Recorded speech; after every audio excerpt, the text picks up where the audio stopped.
Assalamualaikum warahmatullahi wabarakatuh. Perkenalkan, nama saya Devin Agustina. Di sini saya akan menjelaskan konsep mikrobiologi dan parasitologi. Pertama, siklus hidup mikroorganisme. Pengertiannya adalah mikroorganisme atau mikroba adalah organisme yang berukuran sangat kecil sehingga untuk mengamati diperlukan alat bantu. Mikroorganisme disebut juga organisme mikroskopik. Mikroorganisme seringkali bersel tunggal uniseluler maupun bersel banyak. Namun beberapa protista bersel tunggal masih terlihat oleh mata telanjang, dan ada beberapa spesies multi tidak terlihat mata telanjang. Adapun perkembangan mikroorganisme. Perkembangan biakan aseksual.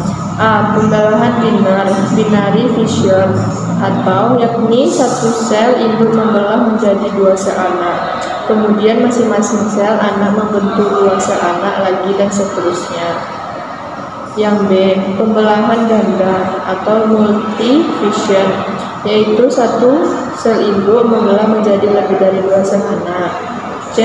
Percukupan atau duping, yakni pembentukan kuncup di mana tiap kuncup akan membesar seperti induknya.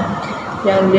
Pembelahan tunas, yakni kombinasi antara tunas dan pembelahan. Yang kedua, perkembangbiakan seksual. Perkembangbiakan secara seksual umumnya terjadi pada jamur dan mikroalga, serta secara terbatas terjadi pada bakteri. Dapat terbagi secara A. Ogami, bila sel betina terbentuk telur. Yang B. Anisogami, bila sel betina lebih besar daripada sel jantan. Yang C. Isogami, bila sel jantan dan betina mempunyai bentuk yang sama. Perkembangbiakan virus. Yang pertama ada adopsi, merupakan tahap penempelan. Yang kedua, penetrasi sel inang setelah reseptor sita. Bagian ini kemudian mengeluarkan enzim untuk membuka dinding sel bakteri. Yang ketiga, ekulipase, asam nukleat virus menggunakan asam nukleat bakteri untuk membentuk rezim bagian tubuh.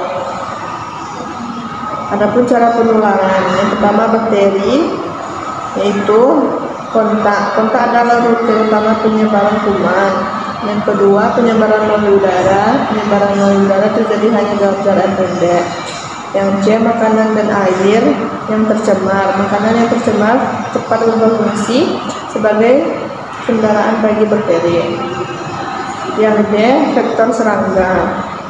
Vektor serangga menyebarkan infeksi melalui penularan. Yang E. Reservoir infection. Infeksi terbentuk apabila kondisi yang menguntungkan mendorong pertumbuhan.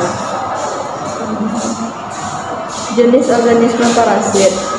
Berdasarkan akibat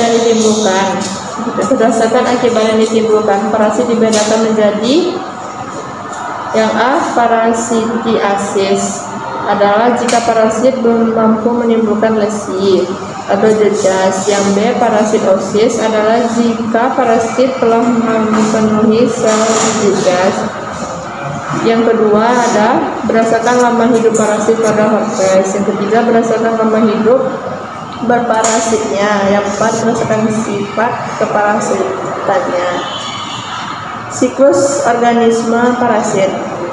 Siklus organisme parasit adalah serangkaian fase atau stadium dari parasit untuk kelangsungan hidupnya. Mengenai siklus hidup parasit sangat penting karena pengendalian penyakit parasit tanpa dilandasi dengan pengetahuan siklus hidup parasit. Siklus hidup parasit secara umum dapat dibedakan menjadi yang pertama siklus hidup secara langsung, yang kedua siklus hidup secara tidak langsung. Dan adapun cara perkembangbiakan parasit. Yang pertama, perkembangbiakan secara aseksual, yaitu ada tunas atau betunas. Yang kedua, fragmentasi, bentuk reproduksi aseksual dan konin. Yang ketiga, parthenogenesis adalah bentuk reproduksi aseksual di mana betina memproduksi sel telur yang berkembang tanpa melalui proses fertilasi. Dan yang B, perkembangbiakan secara seksual, Perkembangbiakan yang melibatkan alat reproduksi sehingga terjadi proses fertilasi atau pertemuan antara gamet jantan dengan betina. Cara penularan parasit. Cara penularannya secara umum parasit dapat ditularkan dengan dua cara, yaitu secara vertikal dan horizontal. Penularan secara vertikal adalah penularan yang terjadi melalui induk kepada anak yang baru dilahirkannya.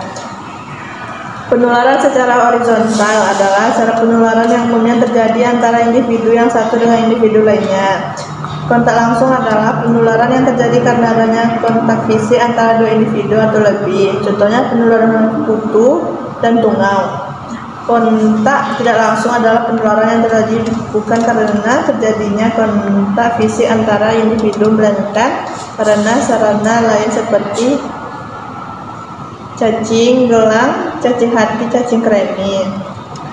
Sekian video dari saya. Assalamualaikum warahmatullahi wabarakatuh. Panjang kali, cok.